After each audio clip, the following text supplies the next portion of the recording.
বন্ধুরা আমরা সবাই শস্য বীমার জন্য ফর্ম জমা করেছি এবং আমরা যে ফর্ম জমা করেছি এই ফর্মটা আদৌ অ্যাকসেপ্ট হয়েছে না রিজেক্ট হয়েছে সেটা আমরা কিভাবে বুঝবো। তো এটা বোঝার জন্য আমাদের অবশ্যই শস্য বীমার যে স্ট্যাটাস সেটা চেক করতে হবে। তবে আজকের এই ভিডিওতে শস্য বীমার স্ট্যাটাস কীভাবে চেক করবে সেটাই দেখিয়ে দেবো। তবে হ্যাঁ, এই শস্য বীমার স্ট্যাটাস চেক করার জন্য আমাদের একটি অ্যাপ্লিকেশান নাম্বার লাগে।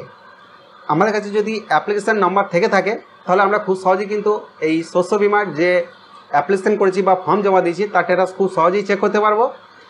এবার আপনার কাছে যদি শস্য বীমার অ্যাপ্লিকেশান নাম্বার না থেকে থাকে তাহলে ভোটার কার্ড নাম্বার দিয়ে অ্যাপ্লিকেশান নাম্বার কীভাবে বের করবেন সেটাও কিন্তু এই ভিডিওতে দেখিয়ে দেবো। এর জন্য আপনার মোবাইল বা কম্পিউটারের যে কোনো একটি ব্রাউজারকে ওপেন করবেন। আমি সাজেস্ট করবো যে ক্রোম ব্রাউজারটিকে ওপেন করতে এবং গুগল সার্চ বারে লিখবেন বিএসবি লিখে এটাকে সার্চ করবেন। সার্চ করার পর সর্বপ্রথম যে লিঙ্কটি আসবে অর্থাৎ বাংলা শস্য বীমা, এই লিঙ্কে ক্লিক করবেন। এই লিঙ্কে ক্লিক করার পর আপনার সামনে এই ধরনের অপশান আসবে। তো এখান থেকে আপনাকে যেটি করতে হবে নো ইওর অ্যাপ্লিকেশান স্ট্যাটাস। তো আগে আমি অ্যাপ্লিকেশান স্ট্যাটাস চেক করে দেখাচ্ছি, তারপর আপনার অ্যাপ্লিকেশান নাম্বার কীভাবে বের করবেন সেই নাম্বারটা আমি বের করেও দেখাচ্ছি। তো অ্যাপ্লিকেশানের স্ট্যাটাস চেক করার জন্য এই যে অপশানটাকে দেখতে পাচ্ছেন অ্যাপ্লিকেশান স্ট্যাটাস, এই অপশানে ক্লিক করব। এই অপশানে ক্লিক করার পর এখানে এন্টার অ্যাপ্লিকেশান আইডি। তো আপনাকে এখানে অবশ্যই আপনার অ্যাপ্লিকেশান নাম্বার বসাইতে হবে। আপনার যদি জানা থাকে তো, আর আপনার যদি জানা না থাকে তাহলে আমি এই ভিডিওতেই দেখিয়ে দিচ্ছি কিভাবে আপনার অ্যাপ্লিকেশান নাম্বার বা অ্যাপ্লিকেশান আইডি বের করবেন। তো এখানে আমি আমার অ্যাপ্লিকেশান আইডি বসিয়ে দিচ্ছি, তারপর চেক এই অপশানে ক্লিক করছি। চেক এই অপশানে ক্লিক করার পর দেখুন আপনার সামনে এই অপশানটি চলে আসবে।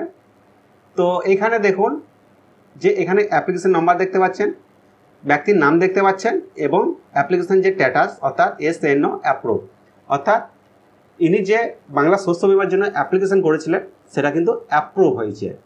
তো এই হলো স্ট্যাটাস, এটা অ্যাপ্রুভ হয়েছে। এবার যেটা বলেছিলাম যে অ্যাপ্লিকেশান আইডি কিভাবে বের করবেন, তো এর জন্য আমি আবার প্রথম থেকে দেখাচ্ছি। গুগল সার্চ বারে বিএসবি লিখবেন। বিএসবি লেখার পর সর্বপ্রথম যে লিঙ্কটি সেই লিঙ্কে ক্লিক করবেন। এই লিঙ্কে ক্লিক করার পর এখানে বিভিন্ন অপশান পাবেন, তার মধ্যে থেকে এখানে দেখুন farmer corner download certificate insurance, এই যে অপশানটি এই অপশানে ক্লিক করবেন। এই অপশানে ক্লিক করার পর এখানে আপনার ভোটার কার্ড নাম্বার দিতে হবে। তো আমি আমার ভোটার কার্ড নাম্বারটি এখানে বসিয়ে দিচ্ছি। তারপর সিলেক্ট সেশন, এই অপশানে আপনি খারিফের জন্য আবেদন করেছেন না রবির জন্য আবেদন করেছেন সেটা আপনাকে সিলেক্ট করতে হবে। আমি রবি সিলেক্ট করছি। এরপর সিলেক্ট সেশন। তো এখানে অবশ্যই যেহেতু 24 সাল তাই 23-24 এটাকে সিলেক্ট করব এবং চেক এই অপশানে ক্লিক করব। তো এই অপশানে ক্লিক করার পর দেখুন এখানে আপনার ভোটার কার্ড নাম্বার দেখতে পাচ্ছেন, তারপর ব্যক্তির নাম দেখতে পাচ্ছেন, কোন ডিস্ট্রিক্ট, ব্লক, ক্রপ, কতটা জায়গা আছে, কতটা ইন্স্যুরেন্স আছে, কতটা পেমেন্ট পাবেন, এই বিষয়গুলো কিন্তু এখানে দেখাচ্ছে। তো অ্যাপ্লিকেশান নাম্বার পাওয়ার জন্য আমাদের যেটি করতে হবে ডাউনলোড সার্টিফিকেট, এই অপশানে ক্লিক করতে হবে। তো এই অপশানে ক্লিক করার পর এখানে অপশান পেয়ে যাবেন দেখুন যে serial number, application ID, crop district, crop block, insurance unit name, JL number, plot number, proceed area এবং সাম ইন্স্যুরেন্স ইন রুপিস। তো এখান থেকে আপনাকে এই যে অপশানটি দেখতে পাচ্ছেন এই যে এইটা হচ্ছে আপনার অ্যাপ্লিকেশান নাম্বার। তো এই অ্যাপ্লিকেশান নাম্বারটা আপনাকে কপি করে নিতে হবে বা এটাকে লিখে রাখবেন। তারপর আপনি আপনার যে বাংলা শস্য বীমার স্ট্যাটাস সেটাকে চেক করতে পারবেন।